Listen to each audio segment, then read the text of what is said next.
સુપ્રભાત વિદ્યાર્થી મિત્રો, કેમ છો બધા? આપણે અગાઉના વિડીયોની અંદર આપણે કવિતા જોઈ ને, એક જ દે ચિનગારી. હા, તો આપણે તમારા પાઠ્યપુસ્તકમાં પાના નંબર 5 ઉપર એ જ લેસનની અંદર ભાષા સજ્જતા નામનો એક ટોપિક આપેલ છે.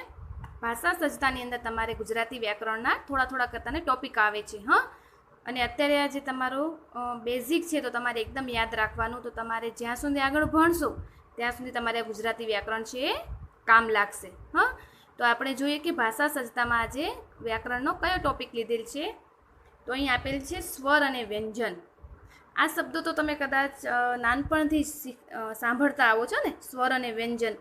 અને તમને ખબર પણ છે કે સ્વર કયા છે અને કેટલા છે, વ્યંજન કયા છે અને કેટલા છે.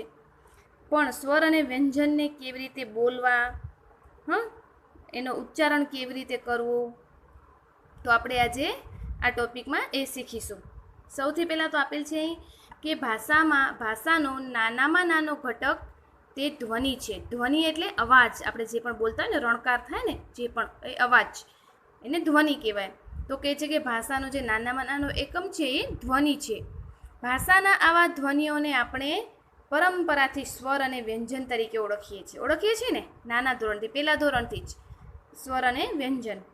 તો હવે આપણે જોઈએ કે સ્વર કોને કહેવાય અને વ્યંજન કોને કહેવાય. તો સૌપ્રથમ સ્વર. મોં કે નાકમાંથી ધ્વનિ રૂપે સંભળાતું એ વાયુ મોજું કોઈ અવરોધ વિના જુદા જુદા પોલાણોમાંથી આંદોલિત થઈને બહાર આવે ત્યારે સ્વર સંભળાય છે. હવે આ એકદમ શુદ્ધ ગુજરાતી ભાષામાં એની વ્યાખ્યા આપેલ છે. હું તમને સરળ ભાષામાં કહું તો સ્વર એટલે કે જે ધ્વનિનો ઉચ્ચારણ કોઈ બીજા ધ્વનિની સહાય વગર થાય એને સ્વર કહેવાય. હવે સ્વર કયા છે આપણને ખબર છે ને, કયા છે સ્વર આપણા? આમ તો સ્વરની સંખ્યા 11 છે. અ, આ, ઈ, ઉ, રૂ, એ, ઐ, ઓ, ઔ. હા, પણ ઘણા લોકો સ્વરની સંખ્યા 13 પણ કહે છે, જેમાં અને અહની પણ ગણતરી કરે છે. તો આ બધા સ્વર છે. તો આ સ્વર શું છે? આપણે જ્યારે બોલીએ છીએ ને સ્વર, ત્યારે આપણી જીભ કે જે છે એ ક્યાંય પણ અડતી નથી. આ, ઈ. તમે ઘરે પ્રયત્ન કરજો. આપણે સ્વર બોલીએ ને ત્યારે આપણી જીભ દાંતની પાછળ કે ઉપર તાળવામાં કે ક્યાંય અડકતી નથી. એટલે એને કાંઈ જ વિઘ્ન આવતું નથી, એવું વચ્ચે અવરોધ નથી થતો. તો આપણે જે અવરોધ વગર આવી રીતે બોલી શકીએ ને, બીજા કોઈ પણ ધ્વનિની સહાય વગર આપણે બોલી શકીએ, તો એને સ્વર કહેવાય. ત્યારબાદ જોઈએ વ્યંજન. તો મોં કે નાકમાંથી ધ્વનિ રૂપે સંભળાતું એ વાયુ મોજું ક્યાંક પૂરેપૂરું કે આંશિક રીતે અવરોધાઈને બહાર આવે ત્યારે વ્યંજન સંભળાય છે. વ્યંજન એટલે કે જે ધ્વનિનું ઉચ્ચારણ એકલું ન થઈ શકે, પણ એને કોઈ પણ સ્વરની એને મદદ લેવી પડે, એને વ્યંજન કહેવાય.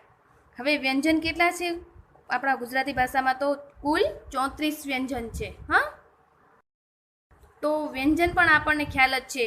ક, ખ, ઘ, ઘ, અંગ, ચ, છ, જ, ઝ, ય, ટ, ઠ, આ રીતે છે ને જ્ઞ સુધી. તો એ બધા શું છે? વ્યંજન છે. હવે આપણે વ્યંજન બોલીએ છીએ ને ત્યારે તમે ધ્યાન કરતા હશો, આપણે ક બોલીએ છીએ ને તો ફક્ત ક જ અવાજ નથી આવતો મોઢામાંથી. ક એટલે ક ની પાછળ કયો અક્ષર તમને સંભળાય છે? ક. તો અ સંભળાય છે ને. એટલે આપણે કા, તો કાની પાછળ શું સંભળાય છે? આપણે આ સંભળાય છે ને.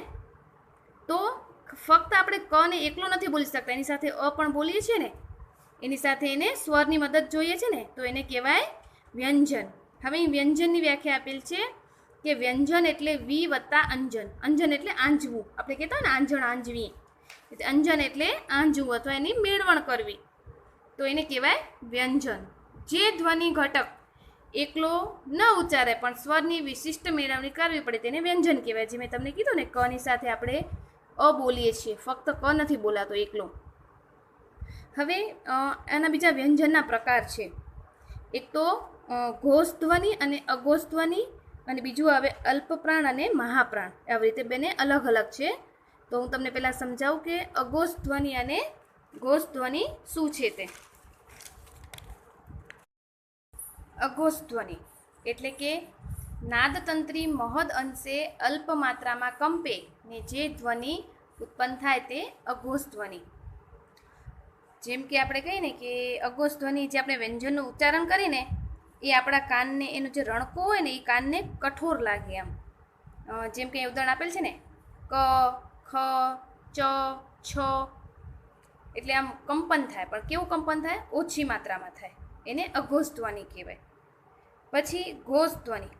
તો ઘોષ ધ્વનિની અંદર શું થાય? નાદતંત્રી સહેજ વધુ કંપનની અવસ્થામાં હોય ત્યારે જે ધ્વનિ ઉત્પન્ન થાય તે ઘોષ ધ્વનિ.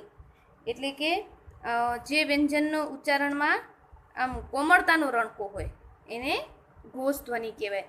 જો આપણે જોઈએ છીએ ને આ ક બોલીએ છીએ તો આપણે ખબર પડે છે, અને આ ઘ તો આપણે એને એકદમ હલકી રીતે બોલીએ છીએ ને, બહુ વજન નથી આપતા. જ્યારે અઘોષ ધ્વનિમાં આપણે થોડું વજન દઈને બોલતા હોઈએ છીએ. તો આ તમારે હવે અઘોષ અને ઘોષ ખબર પડી ગઈ હશે. ત્યારબાદ અહીંયા સરસ એક કોઠો આપેલ છે, જેમ કે કંઠ્ય, તાલવ્ય, મૂર્ધન્ય, દંત્ય અને ઓષ્ઠ્ય. આ એના બધા પ્રાપ્તિ સ્થાન છે. એમ કે આપણે કયો અક્ષર બોલી છે આપણે એનું ઉચ્ચારણ કયા સ્થાનમાંથી થાય છે તે. હવે અહીં આપેલ છે અલ્પપ્રાણ અને મહાપ્રાણ. પહેલાં આપણે એ બે સમજી લઈએ. અઘોષ અને ઘોષ તો આપણે સમજ્યા ને. હવે અલ્પપ્રાણ અને મહાપ્રાણ, તો એ પણ એક વ્યંજનના પ્રકાર છે. તો અલ્પપ્રાણ એટલે કે જે વ્યંજનના ઉચ્ચારણ કરતી વખતે આપણે ઓછા પ્રાણવાયુની જરૂર પડે એને શું કહેવાય? અલ્પપ્રાણ. અને મહાપ્રાણ, તો મહાપ્રાણની અંદર આપણે જે વ્યંજનનું ઉચ્ચારણ કરીએ ત્યારે આપણે વધારે પ્રાણવાયુની જરૂર પડે એને મહાપ્રાણ કહેવાય. તો જેમ આપણે જો ક ઘ ચ એ બોલશું તો એમાં આપણને વધારે વજન નથી આપવું પડતું. જ્યારે આપણે ખ ઘ છ ઝ ઠ તો આપણે એની અંદર વધારે આપણું પ્રાણ વાયુ નાખીએ છીએ ને રીતે, તો એને મહાપ્રાણ કહેવાય. તો તમને સમજાઈ ગયું? ત્યારબાદ છે કંઠ્ય અને તાલવ્ય. આ જે શબ્દો છે ક ઘ ખ અને ઘ છે આપણા કંઠમાંથી આવે છે. પછી ચ છ ઝ અને છ ને જ, આ 4 અક્ષર તાલવ્ય. આપણે આ શબ્દ બોલશું ત્યારે આપણી જીભ છે આપણા તાળવાને અડશે. તમે આ બધા જ ઘરે ટ્રાય કરી જોજો રીતે. પછી એ રીતે દંત્ય છે, ઓષ્ઠ્ય છે, તો જેમ ત દ બોલી તો આપણા જીભ છે દાંતને અડે. ઓષ્ઠ્યમાં આપણે પ ફ તો આપણા હોઠ લિપ્સિંગ કરતા હોય છે. તો આ તમારે બધા જ અલ્પપ્રાણ કોને કહેવાય, મહાપ્રાણ, ઘોષ, અઘોષ ધ્વનિ કોને કહેવાય, બધું તમારે યાદ. ઘોષ અને અઘોષ એની સાથે અનુનાસિક ધ્વનિ પણ આવે. અનુનાસિક ધ્વનિનો મતલબ શું થાય? કે જે અનુનાસિક વ્યંજન, જે વ્યંજનો આપણે પોતાના સ્થાન ઉપરાંત આપણે નાકમાંથી બોલાય એને અનુનાસિક કહેવાય. તો એની અંદર કયા શબ્દો આવે? જો આપણે બોક્સમાં આપેલ છે, આનું ઉચ્ચારણ ખબર છે કોઈને? અને ઘ એકદમ આ રીતે વંચાય. ક ખ ગ ગ ઘ એવી રીતે. ચ છ જ ઝ ય, પછી ણ અને મ. આ બધા જે 4 અક્ષર છે ને એ આપણા નાકમાંથી બોલાય છે, એટલે એને અનુનાસિક કહેવાય. હવે અહીં આપેલ છે અક્ષર.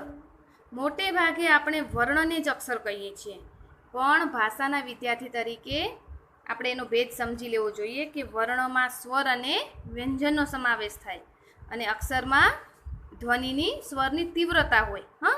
જો એ દાખલા તરીકે આપેલ છે પ્રાંત, તો એ પ્રાંત શબ્દને છૂટું કર્યું છે. જો પ્રા તો પ અને ર, આ પ્ર થયો. હવે આ તો આ પ્રા. પછી ઉપર જે બિંદી છે એનું ઉચ્ચારણ શું થાય છે? ન. તો અહીં છે ને ન. પછી ફક્ત ત, તો તની સાથે કયો સ્વર જોડાય છે? અ બોલાય છે ને, તો ત વત્તા અ. તો પ, આ બધા ખોડા શબ્દો છે. ખોડા શબ્દ એટલે અડધા શબ્દ આપણે કહીએ ને, વ્યંજન બધા ખોડા છે. પ વત્તા ર વત્તા આ વત્તા ન વત્તા ત વત્તા અ બરાબર પ્રાંત. હવે આ શબ્દની અંદર વર્ણો કેટલા છે? 6. આ બધા વર્ણો કહેવાશે. 1 2 3 4 5 અને 6.